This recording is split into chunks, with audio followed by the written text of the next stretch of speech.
అన్న మేము ఈ పుంగనూరులో మేము 2022లో మన మండల అధ్యక్షుడు మోహన్ అన్న ఉన్నాడు. ఆయన సర్పంచ్ ఎలక్షన్కి నామినేషన్ వెళ్ళేదానికి పోయేటప్పుడు ఈ అన్నతో పాటు ఎవరూ లేరు. నేను తిరుపతిలో ఉన్నాను. ఈ అన్న, వీళ్ళ భార్య, కొడుకు, వీళ్ళు ముగ్గురే పోయినారు. మునేష్ నేను నామినేషన్ వేయాలనుకుంటాను ఎట్లా అన్నాడు. అన్న నువ్వు పోనా, ఏదైనా ఇబ్బంది అయితే నాకు ఫోన్ చేయను అన్నాడు. పులిచెర్లో కూడా పోలీసు వాళ్ళు కొట్టి ఆడామని కూడా చూడకుండా చెంప మీద కొట్టి ఆమె నామినేషన్ పత్రాలు చింపి పారేసినారు.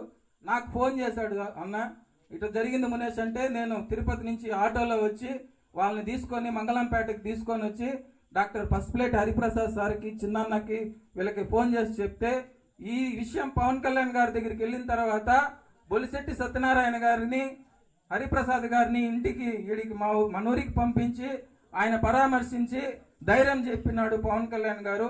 ఇట్లాంటి వ్యక్తులు పుంగనూరులో చాలా మంది ఉన్నారు. అంటే నేను మోహన్ అన్న కాదు, చాలా మంది ఈ పుంగనూరులో పెద్దిరెడ్డికి వ్యతిరేకంగా పోరాడిన వాళ్ళు ఉన్నారు.